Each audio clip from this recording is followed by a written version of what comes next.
자, 헤비 인더스트리를 다루고 왔습니다. 이 무거운 남성들과 얘기를 나누고 왔는데, 자, 예고해드린 대로 오늘은 양쪽에 미녀 두 분을 제가 모시고 왔습니다. 유통, 소비재 유통, 뭐 면세 산업도 있을 수 있고 의류, 유통, 화장품, 그렇죠? 음식료, 다양한 범주가 있습니다. 올해 어떤 성과들 나타냈는지 한번 여쭤볼 거고, 그 전에 두 분에 대한 소개가 좀 필요할 것 같습니다. 자, 이지영 연구님 직접 무엇을 담당하고 계시고 소개 한번 직접 부탁드리겠습니다. 네, 안녕하세요. 저 이지영입니다. 저는 NH투자증권에서 유통하고 섬유의복 섹터를 담당하고 있습니다. 예, 제 왼쪽에는 조미진 연구원님. 네, 안녕하세요. 조미진입니다. 저는 NH투자증권에서 음식료 그리고 화장품을 담당하고 있습니다. 그 화면 빨리 좀 잘 받으시는 것 같아요. 예. 화면보다 좀 안 나오는 것 같은데? 올해 참 코로나를 겪으면서 두 분께서 담당하고 계시는 섹터들도 사뭇 상당한 제법 큰 변화가 있었을 것 같습니다. 일단 먼저 공통 질문입니다. 올해 리뷰가 좀 가능하실까요? 어떤 점을 느끼셨고 어떤 변화가 감지되십니까? 올해 코로나로 이제 굉장히 힘들었어요. 예. 근데 이게 저희 섹터에 어떻게 보면은 기회가 될 수 있다고 보는 게 예. 그 온라인으로의 어떤 변화가 가속되는 계기가 된 것 같거든요. 그래서 기업들의 혁신 속도가 훨씬 빨라지지 않았나. 네. 그래서 여기에 잘 대응한 기업들은 앞으로 굉장히 경쟁력이 커질 수 있겠다. 이런 생각을 했습니다. 좋아요. 조미진 연구님도 담당하시는 모든 섹터가 다 좋았던 건 아니었고, 근데 좋았던 영역도 있어요. 제가 기억나는 레포트 이름 중에 이런 게 있었을 거예요, 아마. 어게인 2015. 맞나요? 네, 맞습니다. 사실 그 제목이 싹쓸이였어요. 그걸 바꾼 거예요? 네, 약간 너무 트렌디하다 해서 바꾼 그렇죠. 건데, 예. 예, 이렇게 말 그대로 싹쓸이라는 그런 제목을 쓸 정도로 음식료는 굉장히 지금 이번 코로나19로 해서 호황기를 보냈고요. 반면에 화장품 같은 경우는 안 좋았습니다. 아무래도 마스크를 아직도 지금들 많이 쓰시잖아요. 네. 그러다 보니까 수요 자체가 감소하면서 그리고 또 국가 간의 이제 이동이 제한되면서 화장품 산업 전반적으로 좀 부진한 그리고 투자 심리도 위축된 그런 2020년이었습니다.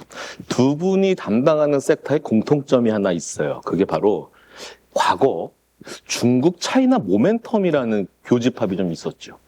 그래서 시장에서는 일부 투자자를 단순하게 접근하는 부분인데 그게 뭐냐면 시진핑 언제 오나 막 이런 얘기들 좀 있습니다. 이게 사실은 그냥 루머일 수도 있지만 이게 사실은 금융시장 요 두 분께서 담당하는 섹터에 미치는 영향은 꽤 큽니다. 요 시진핑 이슈 방한 이슈 이거는 좀 시장에서 계속 토용되는 모멘텀 거리가 되는 거죠. 네, 그럼요. 언제 언제든지. 오시나요? 두 분?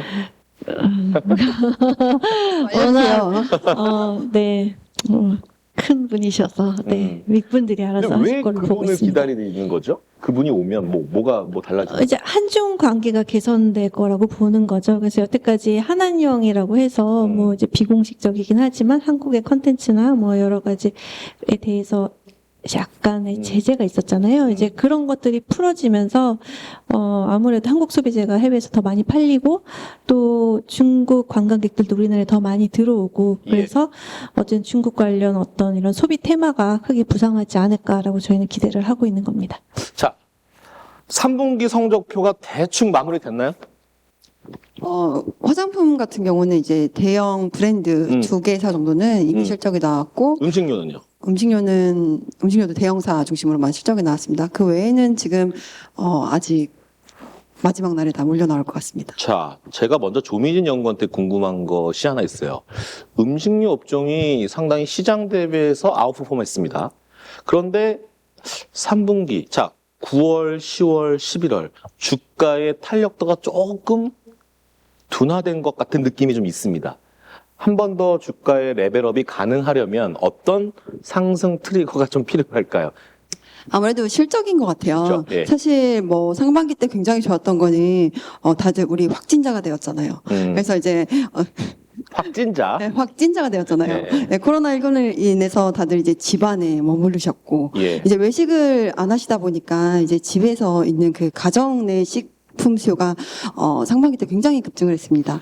사실 3분기 때도 그 사회적 거리두기 2.5단계 시행하면서 실제로 식품 수요는 굉장히 좋았습니다. 예. 그래서 아마 실적도 뭐 지금 몇몇 업체들은 이미 실적 발표를 했으나 이제 남은 업체들이 있지만 뭐 아마 좋을 것으로 예상을 해요. 근데 아무래도 주가적인 부분은 그 사회적 거리두기 2.5단계 시행 이후 아무래도 조금씩 외부 활동들을 시작들 다시 하시고 계세요. 그렇죠. 그러다 보니까 집안에 있는 시간이 아무래도 줄어들게 되면 다시 국내에서 식품 수요는 줄어들지 않을까. 그러면 이제 내년 놓고 봤을 때 올해는 이제 역기저. 네, 베이스가 굉장히 높은 역기저 부담이 생기고 그럼 내년에는 실적 전반적으로 좀 하향세가 나타나지 않을까라는 우려 때문에 예. 아무래도 3분기 이후부터는 내년에 대한 투자를 고민하시는 가운데 투자 심리는 조금 악화된 것으로 지금 파악하고 있습니다. 그럼 우려는 실제로 내년에 어느 정도 그렇게 좀 조민진 연구원도 그렇게 생각을 하시나요? 우려가 있지만. 확실히 좀 힘든 부분이 있을 것 같아요. 특히 이제 내수는 저희가 그렇게 사실 인구가 그렇게 많지 않아요. 예, 예. 근데 지금 보게 되면은 올해 있었던 게 코로나19 초창기에 다들 좀 약간 팬데믹 수요가 있었던 것 같아요. 예, 예. 그래서 지금 보게 되면 외식 같은 경우는 거의 기존 대비 50에서 60% 정도 예. 트래픽도 감소하게 되고 실제로 매출도 감소하는 그런 현상이 나타났습니다. 이게 먹을 건 안 먹을 수 없다 보니까 그렇죠. 예. 예, 집안에 있으면 또 그렇게 배가 고파요. 예, 그래서 수요가 굉장히 많이 올라갔거든요. 그래서 지금 음식료 업체들이 상반기 때 굉장히 수요가 좋아하고 이정 의원이 계속 웃으셔가지고 네, 수요가 굉장히 좋았고 그런 현상 때문에 지금 그 외식이 살아나고 바깥에 외부 활동들이 늘어날수록 아무래도 음식료 업체들의 그 탄력도는 떨어질 수밖에 없다라고 좀 보고 있습니다. 좋습니다. 자, 팬데믹 소비. 이지영 연구원님. 네. 이마트 최근에 주가 보셨습니까? 네, 매일 보고 있죠. 보고 계시죠? 그렇죠. 자, 이게 상당히 해석을 다양하게 해볼 수가 있거든요. 이마트의 이 상승 추세. 물론 실적이겠지만 전체적인 환경이 이마트 쪽으로 좀 쏠리는 투자자들의 관심이 그런 게 좀 형성이 되었었죠. 경쟁자들의 상황은 지금 어떻고? 네, 뭐 이마트로 굉장히 관심이 많이 쏠렸었고 지금도 쏠리고 있습니다. 예. 네, 코로나로 지금 온라인 장보기 시장이 뭐 팬데믹 때도 굉장히 성장이 좋았지만 그때 경험하신 분들이 이제 재구매, 반복 구매를 하시면서 지금도 굉장히 좋은 상황이거든요. 근데 우리나라 이제 주식 시장에 이 온라인 장보기 관련해서 투자할 수 있는 종목이 이마트랑 뭐 조그만 스몰캡 종목 정도 있는 것 같아요. 그러다 보니까 투자 수요도 이쪽으로 지금 많이 몰리는 것 같고요. 그리고 실제로 이마트가 이번 3분기 실적에서 그 온라인 비즈니스에 좀 성과를 보여준 것 같아요. 적자가 상당히 많이 축소가 됐었고 예. 또 오프라인이 항상 속을 썩였었는데 그 오프라인도 지금 이제 바닥을 찍고 조금 턴어라운드 하는 분위기여서 이 모든 것이 지금 좀 잘 맞아떨어지고 있지 않나 이렇게 생각하고 있습니다. 그러면 궁금한 부분은 자, 코로나 백신이 나온다는 전제 하에 컨택트 소비가 늘어날 수가 있지 않느냐. 그러면 온라인 매출의 신장률, 성장률의 각도가 좀 완만해지면서 대신에 좀 절어 있었던 오프라인 쪽에 대한 수요, 매출이 늘어나는 이런 현상이 나온다라면 이마트 주가의 반응은 어떻게 예상하십니까? 물론은 이제 단기적으로 놓고 봤을 때는 당연히 오프라인 이제 컨택트 관련 주들의 반등이 나오겠죠. 하지만 저는 그건 그냥 반등일 뿐이라고 보고 있고요. 네. 어떤 이런 온라인의 추세적 흐름이 지속될 것이라고 보고 있습니다. 이제 그렇게 보는 이유는 뭐 몇 가지가 있는데 일단은 요번에 이제 신규 고객이 굉장히 많이 유입이 됐어요. 예, 예. 저희 어머니 같은 경우도 예. 예전에는 동네 슈퍼 가셨는데 이제는 무조건 쿠팡에서 하세요. 그래서 맨날 집에 가면 택배가 이만큼 쌓여있거든요. 그래서 예. 5060 세대 소비자들도 굉장히 많이 유입이 되었고 예. 또 올해 그런 온라인 쇼핑의 카테고리와 서비스가 되게 많이 좋아졌어요. 온라인 산업이 한 단계 발전하는 계기가 된 것 같거든요. 예. 그래서 더 많은 분들이 더 많은 상품을 사시게 되신 것 같고 그리고 뭐 온라인으로의 어떤 인적 자원 그리고 물적 자원 투입도 굉장히 많았다고 보고 있습니다. 올해 거의 투자가 그쪽으로 이루어졌기 때문에 예. 더 많이 좋아질 거라고 지금 보고 있어요. 예. 그래서 오히려 그게 원타임으로 그냥 올랐다 빠지는 게 아니고 이걸 계기로 이 산업이 굉장히 한 단계 레벨업이 됐다라고 보고 있고 온라인의 대세가 오히려 더 강해질 것이다. 저는 이렇게 보고 있습니다. 예. 지금 이 영상을 시청하고 계시는 분들 중에 또 질문이 들어옵니다. 나도 좀 얘기 좀 해줘. 누구? 롯데쇼핑도 좀 얘기 좀 해줘라고 지금 하고 계시거든요. 자, 롯데쇼핑은 어떻게 접근을 해야 될까요? 롯데쇼핑은 이제 부진 점포를 다 폐점을 하고 있어서 예. 네, 이제 실적적인 측면에서 턴어라운드가 나타나고 있어요. 그 점은 굉장히 긍정적으로 생각을 하고 있고요. 근데 이제 아쉬운 거는 네. 구조조정해서 이제 효율성이 높아지는 건 알겠는데 네. 그 다음에 우리가 어떻게 성장을 할 거냐 거기에 대한 이제 비전이 잘 안 보이는 게 아쉽습니다. 그래서 저희가 뭐 롯데온이라 그래서 지금 온라인 열심히 하고 있기는 한데 네. 아직까지 이 치열한 시장 내에서 좀 뚜렷한 차별 포인트를 잘 못 보여주고 있기 때문에 네. 글쎄요 그런 걸 보여주기 전까지는 그냥 주가 반등 정도에 그치지 않을까 이렇게 생각하고 있습니다. 자, 내년도에 또 이쪽 영역의 또 관전 포인트는 이마트는 사실 2020년부터 또는 2019년부터 구조조정을 단계적으로 잘 성공 리해했던 부분이었기 때문에 좀 뒤늦게 구조조정을 시작한 롯데쇼핑의 흐름, 개선책, 이것도 좀 잘 모니터링을 좀 하셔야 할 투자 포인트인 것 같습니다. 안 좋은 녀석들 다시 한번 점검해 가보죠. 화장품. 알아요. 뭐 마스크 여성분들이 쓰다 보니까 뭐 그런 부분들 알겠는데 화장품에 대한 2021년 전망 자료를 내셨을 텐데 어떤 뷰로 쓰셨고 어떤 관심 종목을 나는 좀 봐야 한다 그래도 그리고 어떤 영역에서 어떤 주가의 어떤 움직일 수 있는 동력원은 어디서 찾을 수 있느냐 화장품.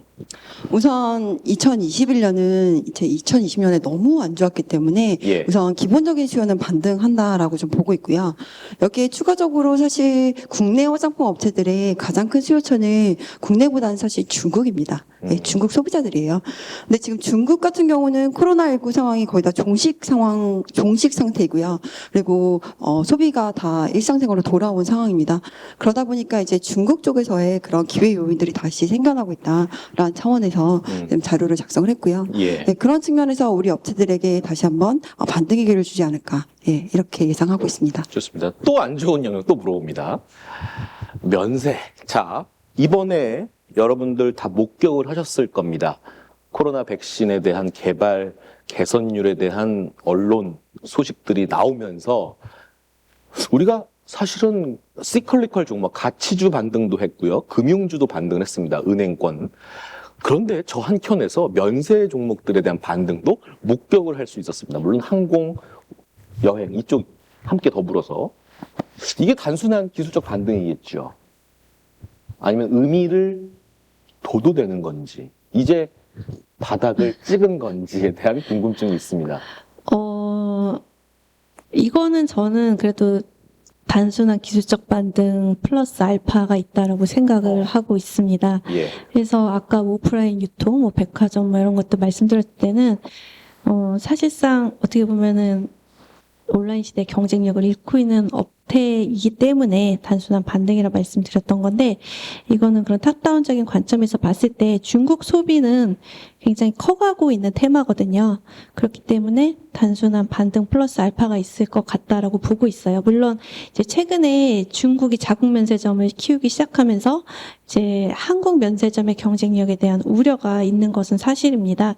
그래서 예전만한 탄력은 보여주고 있지 못하지만 그래도 지금 데이터를 놓고 보면은 중국 면세점이 커가는 속도만큼 한국 면세점도 커가고 있어요. 그 말인즉슨 중국의 수요가 굉장히 강하다라는 증가하는 거거든요. 예. 그래서 정말 그만큼 중국 수요가 크게 증가하고 있기 때문에 저희는 아직까지 좀 기대해 볼 만한 성장 산업이다라고 저는 생각하고 있습니다. 면세 쪽에 대한 재무 처리 방식이 좀 바뀐 부분도 좀 없지 않아 있는 것 같은데 지금 호텔 신라 그다음에 신세계 인터내셔널 이 두 종목을 가장 압축해서 좀 보시는 상황이신가요?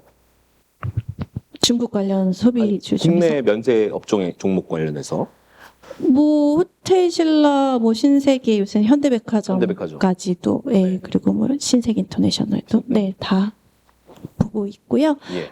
예, 호텔 신라가 아무래도 이제 순수 면세주다 보니까 이거를 가장 압축해서 표현할 수 있는, 그리고 가장 압축해서 플레이할 수 있는 종목이 아닐까 생각하고 있습니다. 자, 우리가 인트로 부분에서 지금 온라인 얘기가 계속 많이 나오고 있는데 조미진 연구원님, 온라인 하면 할수록 경쟁 더 심화되는 거 아닙니까? 작년 제가, 예. 그러니까 작년에 2020년 전망할 때는 사실 온라인 시장이 커가면서 전반적으로 소비재 업체들은 경쟁 심화, 그러니까 플레이어들이 증가함에 따른 경쟁 심화 현상들에 대해서 말씀을 드렸었어요. 근데 올해 아까 이정 의원님이 말씀해 주신 것처럼 완전 소비 패턴이 바뀌었습니다. 오프라인에서 사던 게 온라인으로 그냥 넘어간 상황인 거죠. 그래서 지금 조금 달라진 게 과거에는 이제 온라인 초기 성장기는요.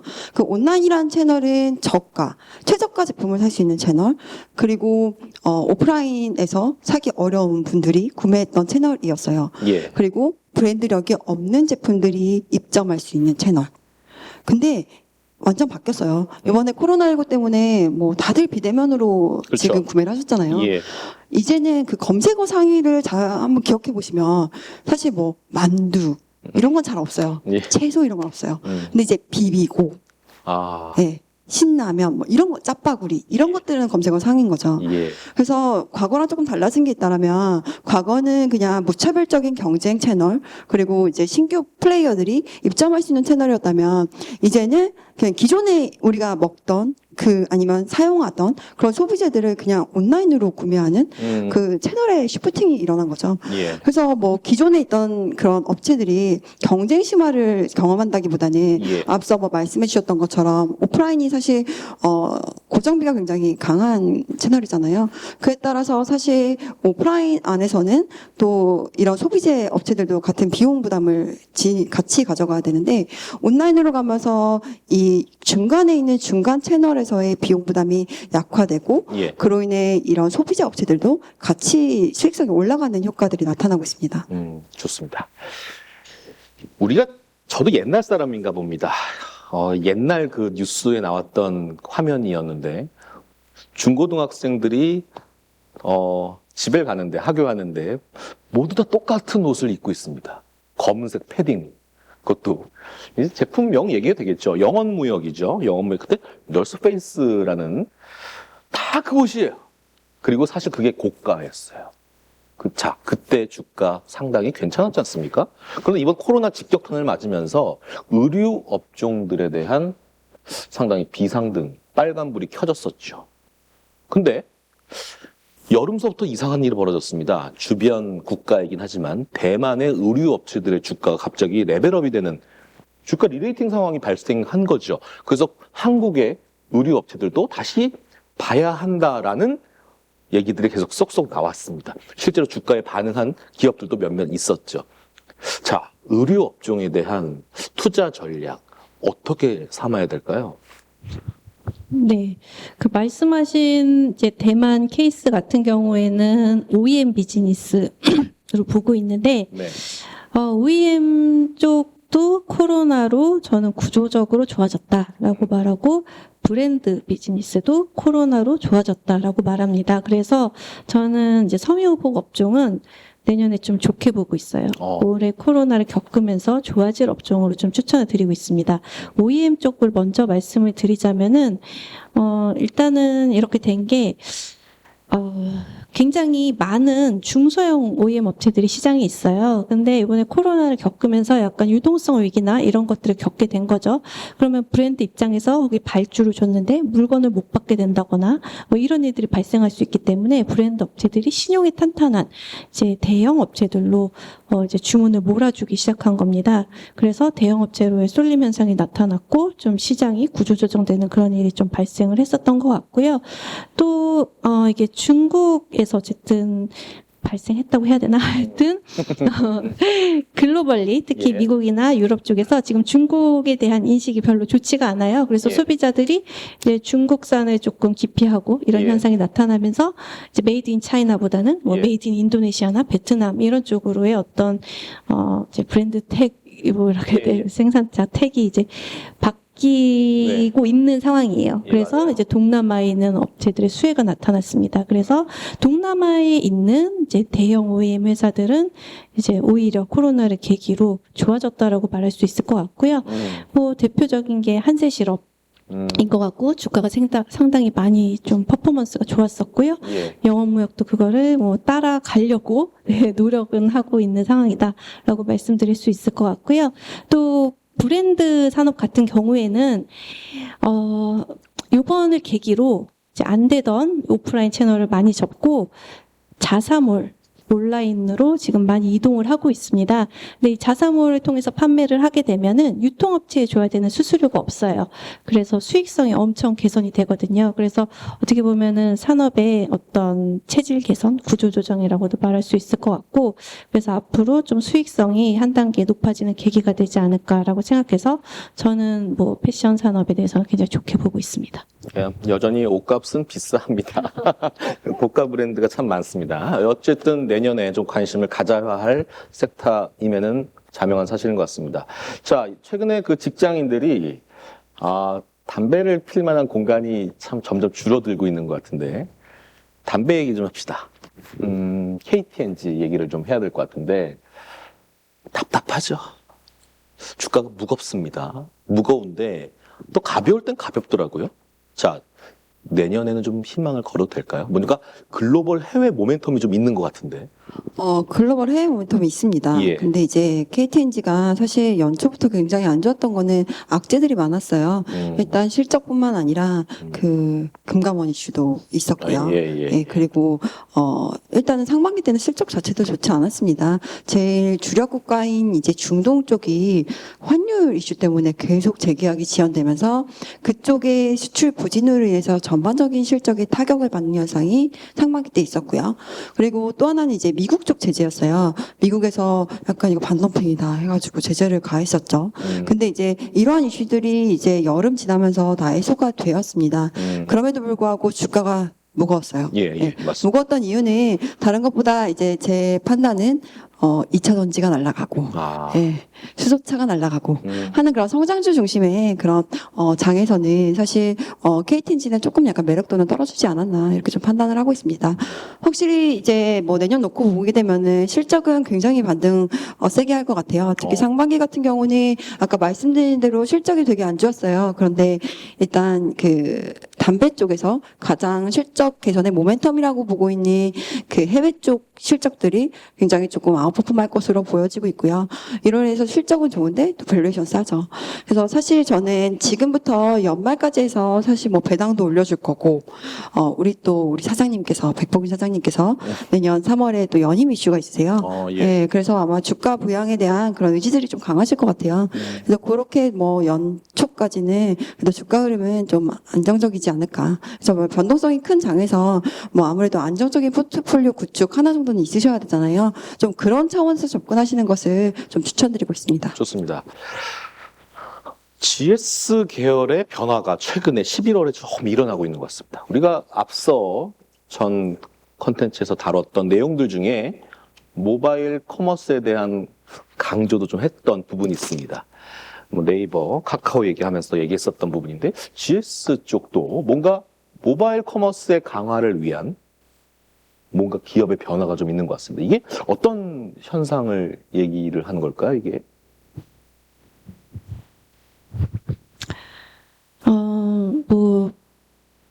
홈쇼핑 같은 경우도 요새 이제 라이브 커머스 시대잖아요. 그래서 TV란 플랫폼이 죽고 있기 때문에 저희가 계속 밸류에이션이 디레이팅 되던 상황이었어요. 그래서 예. EB에 따라 2배 거래될 정도로 그냥 만성적인 저평가 상태였고, 편의점은 여태까지는 괜찮다라고 생각을 했었는데 지금 배달 시장이 어마어마하게 성장을 하고 있죠. 그리고 퀵커머스라고 해서 뭐 이런 소량의 어떤 뭐 음료수나 뭐 식품 이런 것들을 배달해주는 그런 지금 커머스도 엄청 발달을 하고 있습니다. 그래서 지금의 상황으로서는 솔직히 모르겠어요. 뭐 성장 전략을 다시 좀 한번 검토해 볼 상황이었던 것 같고, 그런 상황에서 두 기업이 이제 GS 리테일 입장에서는 GS 홈쇼핑의 현금 창출력, 그리고 지금 당장 보유하고 있는 현금, 그걸 통해서 모바일 기업으로 이제 재도약할 수 있는 투자가 가능해지는 그런 장점이 있었던 것 같고, GS 홈쇼핑 입장에서는 이제 GS 리테일이 가지고 있는 점포 네트워크와 물류 네트워크, 그래서 전국에 정말 동네 구석구석까지 14,000개 점포가 있잖아요. 예. 그거를 옴니 채널이라고 하죠. 온 오프라인 같이 활용할 수 있는 그런 장점이 있었던 것 같고, 그래서 두 기업이 합병을 통해서 그런 시너지를 좀 극대화하려는 게 아닌가라고 생각을 하고 있고요. 저는 뭐 긍정적이다라고 그렇게 생각을 하고 있습니다. 예. 기업을 분석하는 애널리스트 분들은 솔직히 개인 고객들을 상대하기보다는, 솔직하게 말씀드리면 기관 투자자들을 더 많이 접할 수밖에 없겠죠. 자, 최근 우리 대한민국 시장에서 기관을 너무 야속합니다. 계속 연일 시장에서 매도를, 물론 공모펀드에 대한 유입이 안 들어오다 보니까 그건 이해는 하겠으나, 기관에 대한 궁금증, 최근에 두 분께 계속적인 질문도 좀 있을 것 같은데 계속 확인하려고 할 것 같아요. 뭔가를. 아직은 기관적 어떤 수급의 움직임들은 뭐 아주 유효하게 들어오고 있는 건 아닌 것 같은데, 자, 만약에 외국인이든 기관인이든 수급이 들어올 가능성도 있지 않습니까? 시장의 어떤 색깔에 따라 달라지겠지만, 최근에 미팅 하시면서 어떤 질문과 어떤 궁금증이 그들에게는 있는 걸까요? 좀 이 시간을 빌어서 좀 살짝 얘기 좀 해주시면 감사할 것 같아요. 크게 다르진 않으실 것 같아요. 네. 아무래도 아까 저희 초반에 말씀하신 것처럼 음식료 2020년 잘 됐는데 2021년도 잘 될 수 있어요? 증익이 가능합니까? 라는 그런 질문들이 아무래도 가장 음식료 섹터에는 있을 것 같고요. 네. 거기에 대한 제 대답은 선별적인 투자가 필요하다입니다. 아무래도 제가 음식료에서 가장 성장의 모멘텀으로 잡고 있고 투자 포인트로 잡고 있는 부분은 해외 쪽 그로스인 것 같아요. 우리나라 좁습니다. 예. 한반도에서 사실은 아무리 해봤자 성장할 수 있는 여러 건 한계가 있고, 또 우리나라 경제가 어떻게 보면 성숙기 시장이다 보니까 예. 사실 오늘 같은 그런 비정상적인 그런 상황이 아니고서는 사실 뭐 두 자릿수의 그로스나 이런 부분들은 좀 기대하기 어려운 게 사실이에요. 근데 이제 아무래도 해외 쪽은 계속 파이가 늘어나고 예. 큐가 늘어가는 이슈이기 때문에 다른 영역이라고 보고 있습니다. 그래서 해외 쪽에서 익스포저가 높은 업체들, 그리고 뭐 지금까지도 잘 준비를 해왔고 예. 그리고 잘 해왔으나 향후에도 더 성장이 기대되는 업체들 중심으로 투자하자라고 말씀드리고 있고요. 그리고 화장품에서는 아무래도 가장 큰 이슈는 아모레퍼시픽 대여 이건 것 같아요. 아무래도 이제 아모레퍼시픽 같은 경우는 2017년 사드 이슈 이후부터 계속적으로 주가나 실적이 다 하향세를 그려왔었죠. 예. 내년에 됩니까? 이게 가장 큰 이슈인 것 같아요. 네, 이제 저의 대답은 될 것 같습니다. 이번에 한번 사봅시다 이고요. 아모레퍼시픽 방금 말씀드린 것처럼 굉장히 어려운 시간을 보냈고요. 예. 뭐 아까 유통에서도 많이 말씀하신 게 코로나19로 인한 그런 채널 구조 조정과 뭐 체질 개선들 굉장히 많이 말씀을 해주셨어요. 예. 근데 이제 아모레퍼시픽도 사실 코로나19의 타격이 가장 강했던 이유는 그동안 이제 과거의 그런 잔재들이 많이 남아 있었고 그것을 빨리 구조 조정하지 못했기 때문이었죠. 예, 근데 코로나19 동안에 가만히 있지는 않았습니다. 예, 점포를 빠르게 정리를 했고 그리고 브랜드를 조금 성장시키기 위해서 온라인 채널들과의 협업들 빠르게 진행을 했고 또 중국에서도 신규 라인들에 대한 익스포저를 소비자들에게 좀 더 넓히기 위해서 노력들을 많이 했습니다. 예. 그래서 확실히 그런 시그널, 그러니까 다시 반등할 수 있다라는 시그널이 3분기부터 나타나기 시작했고, 예. 저는 그런 부분에서 좀 사봐도 된다라고 생각을 합니다. 뭐 혹시 에스티로더 아, 그럼 주가 보셨나요? 예. 거기 주가 보시면 에스티로더도 2,000개의 매장 오프라인 매장 들고 있어요. 2분기 때 적자 났습니다. 근데 주가는 역사적 고점입니다. 예. 근데 그렇게 치면 우리 LG생활건강은 너무 저평가 아닙니까? 그렇죠. 예, 밸류에이션 너무나 낮고 너무 저평가라고 생각하고 있고요. 아모레퍼시픽도 사실 2분기까지는 뭐 사실 별로였죠. 네, 솔직히 별로였는데 3분기 때부터는 그래도 중국 현지에서 그 특히 설화수 중심으로 성장세가 나타나고 있는 가운데서는 그래도 조금 이렇게 소외되는 것은 너무나 과도한 저평가이다. 네, 이렇게 좀 말씀드리고 있습니다. 좋습니다. 이 아모레퍼시픽의 주가가 내년에는 좀 일취월장해서 김연자 씨의 아모르 파티 노래가 자 어떤 질문을 많이 받습니까? 저는 좀 이제 중장기적인 관점에서 예.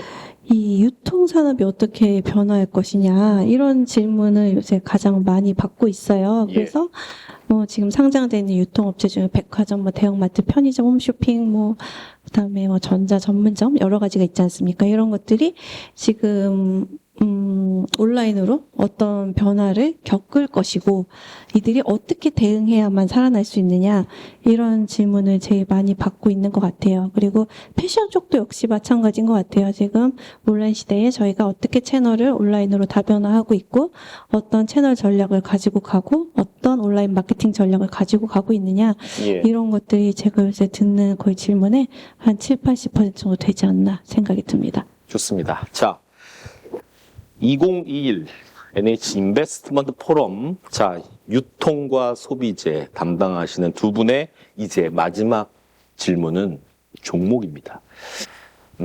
주미진 연구원께도 먼저 말씀드릴 건데 자 내년에 탑픽 그리고 유망한 종목 그리고 나는 요 기업을 탐방을 좀 더 많이 갈 것 같다. 뭐 그런 좀 리서치를 더 집중적으로 할 것 같다라는 기업들이 있으시면 이 자리를 빌어서 좀 말씀 부탁드리겠습니다. 우선 제가 앞서서 먼저 말씀을 드렸는데요. 음식료는 결국 해외일 것 같아요.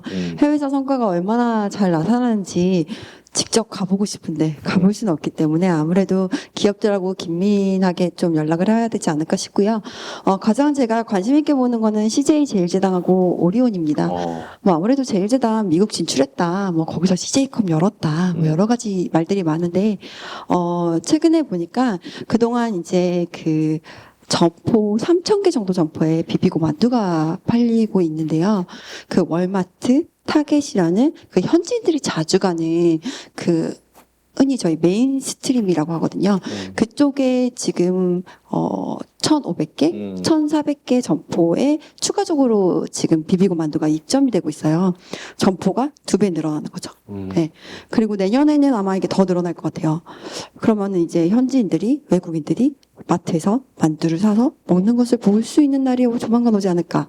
그 CJ 제일제당의 그 광고처럼 햄버거 대신에 만두 먹는 날이 언젠간 오지 않을까. 뭐 이런 생각을 좀 합니다. 그래서 그 부분에 대한 그 실적 가시화, 예, 본격화된 모습들이 아무래도 CJ제당의 주가의 그 탄력도를 아마 결정짓지 않을까 생각을 하고요.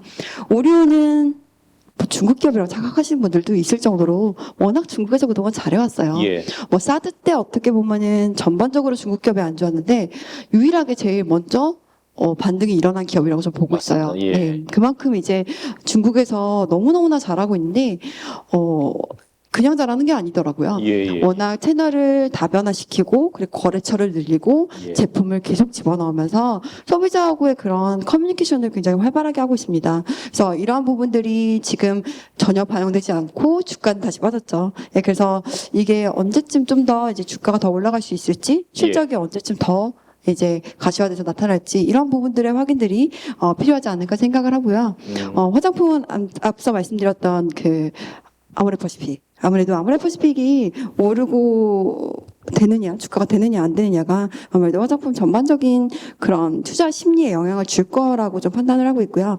앞서 말씀드린 것처럼 지금 중국에서 어제 광군제 그 성과 뉴스도 나왔거든요. 보셨는지 모르겠지만 그 광군제 때 보니까 뭐 LG생활건강이나 설화수 그 LG생활건강의 후나 그리고 아모레퍼시픽의 설화수가 다 세 자릿수로 증가했더라고요. 그래서 중국에서는 확실히 우리 화장품 럭셔리 브랜드들은 잘 팔리고 있다. 그래서 그 성과들이 어떻게 좀 더 전체 실적에 영향을 줄 수 있는지, 언제 전체 실적이 전년 대비 증가할 수 있는지 이런 부분들이 아마 주가 상승에 가장 큰 모멘텀이 되지 않을까 생각하고요. 그런 측면에서는 저는 다시 정리해서 말씀드리면 음식료는 제일제당 그리고 오리온 그리고 화장품은 아모레퍼시픽 이렇게 추천드리고 있습니다. 예. 꼬부기칩 과자 먹고 비비고 만두 먹고 하여튼 자 이제 또 종목이 많으실 것 같아요. 분야가 좀 있으시니까 자 부탁드리겠습니다. 네, 종목이 아주 많습니다. 네, 일단은 유통에서는 이마트랑 호텔신라를 추천드리겠습니다. 이마트는 올해 이제 온라인 때문에 유통에서 상대적으로 아웃퍼폼 했으니까 뭐 내년은 별로 아닌가요? 라고 하실 수도 있지만 사실 글쎄요. 유통에서 저희가 좀 구조적인 성장을 기대해 볼 수 있는 업체가 별로 많지 않은 것 같아요. 그래서 그 중에서 뽑으면 그래도 이마트밖에 없다라고 생각을 하고 있습니다. 저희가 온라인 장보기 시장이라는 연 40에서 50% 고성장을 하는 그 시장에서 지금 안정적인 사업자로 자리를 매김하였고요. 그 다음에 오프라인이 근데 좀 문제 아닌가요? 라고 하실 수도 있는데 이번 한 2달 전부터 글쎄요. 이 오프라인 기존점이 계속 잘 나오고 있어요. 근데 제가 봤을 때 내년에도 계속 잘 나올 것 같습니다. 왜냐하면 경쟁사들이 점포를 구조조정하고 있죠. 그래서 저희가 그 반사수혜를 보고 있는 게 있고요. 그리고 저희 오프라인 매출 중에 온라인 상품 공급하는 매출이 있어요. 그래서 온라인이 좋으면 오프라인 기존점도 같이 올라갑니다. 그 효과도 있는 것 같아요. 그리고 올해 기저 효과도 좀 있는 것 같고요. 그래서 내년까지도 오프라인 계속 잘 나올 것 같습니다. 그래서 이마트를 추천드리고 그 다음에 호텔신라를 또 말씀을 드리는데 호텔신라는 뭐 백신만 개발되면 주가가 엄청 좋겠죠. 그리고 아까도 말했지만 그 시진핑 주석이 방한하면 또 엄청 좋겠죠. 네. 그래서 그게 언제가 될지 우리가 모르는 것일 뿐 어쨌든 희망이 있는 거고 여기서 더 나빠질 건 없는 거예요. 그래서 언제가 될지 모르지만 하여튼 오를 주식이다라고 저는 그렇게 생각을 하고 있고요. 그리고 중국 내 수요가 워낙 강해서 생각보다 실적이 좋습니다. 그래서 뭐 많은 분들이 지금 코로나니까 한국에 못 오니까 국내 면세점 매출이 되게 안 좋다고 생각하시는데 사실은 시내 면세점만 놓고 보면 전년보다 매출이 더 잘 나오고 있어요. 그 정도로 지금 중국의 수요가 굉장히 좋아요. 그리고 이 중국의 리셀러들이 저희 물건을 사가잖아요. 그분들이 이거를 사가서 다 중국 온라인 또 개인 SNS, 뭐 인플루언서 라이브 커머스 이런 데서 팔거든요. 그 중국에서도 굉장히 성장하는 채널에 지금 이 물건을 팔고 있는 거예요. 그래서 거기에 어떤 상품 공급처라면은 이게 이제 글쎄요, 이렇게 계속 좀 성장을 할 수 있지 않을까, 고속 성장을 할 것이다라고 저는 생각을 하고 있습니다. 그리고 이제 패션에서는 저는 필라 홀딩스를 지금 탑픽으로 추천을 드리고 있습니다. 이제 좋게 보는 이유는요, 첫 번째는 채널 구조 조정이 아까도 계속 말씀드렸던 건데, 필라가 솔직히 온라인이 굉장히 좀 뒤처졌던 기업인데, 이번 코로나를 계기로 온라인 매출이 어마어마하게 성장을 하고 있고요.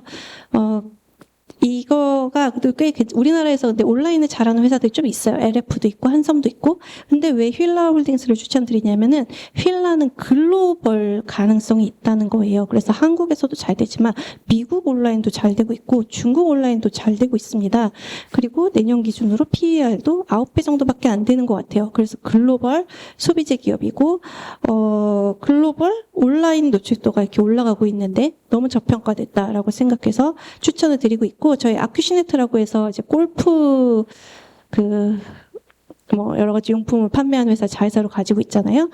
전 세계적으로 골프 라운딩 횟수가 어마어마하게 증가하고 있습니다. 이 콜리니 열풍이 한국만 아니라 전 세계 다 동일하게 불고 있어요. 사람 사는 데 다 똑같은 것 같습니다. 그래서 이게 신규 골퍼가 증가했기 때문에 구조적인 성장으로 저는 해석할 수 있겠다라고 보고 있습니다.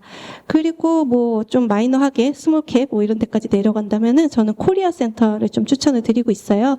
지금 한국의 개인 셀러라고 하죠. 인터넷에서 물건 파는 개인 사업자들이 어마어마하게 늘고 있습니다. 국내 자영업자 수 기준으로 일반 한식 식당 다음으로 많고요.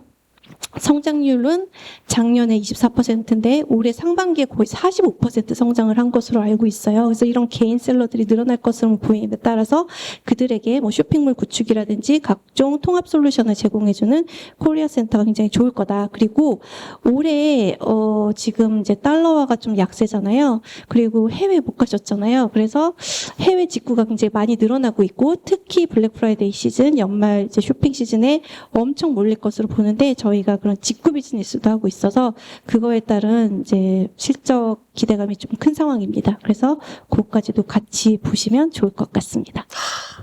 두 분 오늘 너무나 감사합니다. 자, 유통 소비재. 자, 우리는 회복의 길을 걸어가고 있는 2021년을 맞이할 것인데요.